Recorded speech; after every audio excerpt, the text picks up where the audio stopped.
Larry Taylor grew up in Chattanooga, Tennessee. He always knew military service was his destiny. His grandfather, great uncle, father, and uncles all served at times of war. Larry said, "I didn't have to be drafted to fight in Vietnam. It was the honor of my life." He was commissioned in June of 1966. After Armor Basic Course, he attended flight school. With his pilot wings, Larry joined one of the earliest Army Cobra helicopter companies in Vietnam. He said, "We ran those things into the ground supporting our 1st Infantry Division long-range patrols." A typical mission was either reconnaissance, where you would go out with another Cobra and 2 scout helicopters, and they would fly around and beat the grass and try to find the enemy. And the other missions were scrambles. When the horn goes off, you've got 2 minutes to get that helicopter in the air and en route to the target.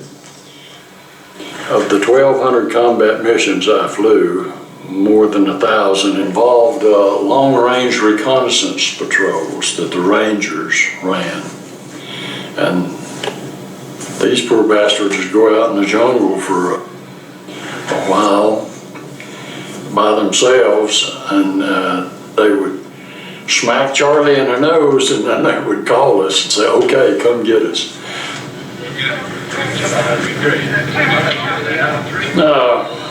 We were sitting there minding our own business, thinking, "Let's hope that we don't get called tonight," and bam, the horn went off.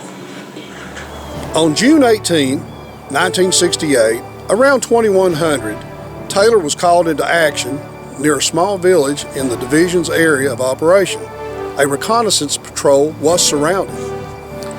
It was then that Sergeant Dave Hill radioed that he and his Wildcat II recon team, Private First Class Elsner, Sergeant Cohen, and Specialist 4th Class Patty were trapped. We now join Lieutenant Taylor and his front seater, Chief Warrant Officer Bill Ratliff, as they jump into the cockpit of their AH-1 Cobra. Baby crank, Bill. We got a scramble mission. We're looking for Wildcat 2 on Fox Mike 4630, an approximate heading of 290 degrees. Headquarters reports a 4-man LRRP team that's in trouble. Sounds good, sir. Airplane is pre-flighted and ready for engine start. Engine number 2 clear. Engine start. Before takeoff check. Tow launchers. Missile arming levers down. Wing ejector rack jettison safety pins removed. RPM 100%. Systems check. CCP switch. TSU gun. Turret drive motor switch. Turret. Avionics set. Flight controls check. Engine and transmission instruments check. Flight instruments check. Hover power check. Way too damn many checks to perform on these birds before you can full pitch. Alright, Bill, try to keep a good fix on our location. It's going to be hard, as dark as it is. I'll see if I can contact our LRRP team. Wilco, sir. Wildcat 2, this is Dark Horse 3-2, over. Dark Horse 3-2, this is Wildcat 2. Man, your voice is music to our ears. Roger, Wildcat 2. We're a flight of 2 gunships with about 76 2.75-inch rockets and 30,000 rounds of 7.62 minigun heading your way. We're tracking your radio signal. Can you give us a sitrep, over? Roger, Dark Horse. There are 4 of us down here, located in a rice paddy just south of the city. I believe we are completely surrounded by what appears to be at least a company of NVA regulars, over. Roger, sounds like the situation is pretty grim down there. Let me know when you see or hear us overhead. Wilco, Dark Horse. In the meantime, can you get us some artillery in here? We need it ahead. It will need to be danger close. Negative, Wildcat 2. I need a better fix on your location and other possible friendlies in the area before I can do that. Taking fire, sir. Roger, Bill, I hear it. But all flight systems still look good. Dark Horse 3-2, we hear you overhead now, but I think we're gonna die here. Yeah, not on my watch, you're not. Wildcat 2, here's the plan. I'm gonna try and get some Illume rounds over the village, just to your north. Once they light up the ground, we will hopefully be able to ID you and the enemy and lay down suppressing fires for you while you maneuver to the PZ. Roger, Dark Horse. Praying it works. Yeah, you and me both. Gunner, target. Muzzle flashes at 136 degrees and 1200 meters. Tally, engaging. Redhead 2-6, this is Dark Horse 3-2. Request immediate Illume, over. Dark Horse 3-2, this is Redleg 2-6. Immediate Illume, out. Redleg 2-6, immediate Illume, grid. Alpha Bravo, 6, 5, 4, 3, 2, 1, over. Dark Horse 3-2, immediate Illume, grid. Alpha Bravo, 6, 5, 4, 3, 2, 1, out. Dark Horse 3-2, shot over. Shot out. Wildcat 2, this is Dark Horse 3-2. The Illume rounds are on the way. Destroyed that target and got another one, sir. Awesome. Great shooting, Bill. Wildcat 2, we have the enemy under Illume. We'll be dropping down to low level to engage. Do you have any claymores? Roger, Dark Horse 3-2. We have claymores. Roger. Place 2 claymores due north and place 2 claymores at 135 degrees. When I say blow them, you run like hell to the extraction site. Roger, no time like the present. Place 2 claymores north and 2 claymores on abscess 135 degrees. Once the enemy is suppressed, we'll start to move to the Papa Zulu. When do you expect the Huey? Roger, let me see if I can get an ETA for you. Great. Yankee Talk, this is Dark Horse 3-2. What is the ETA on the Huey for extracting the LRRP? They don't have much time left. Dark Horse 3-2, this is Yankee Talk.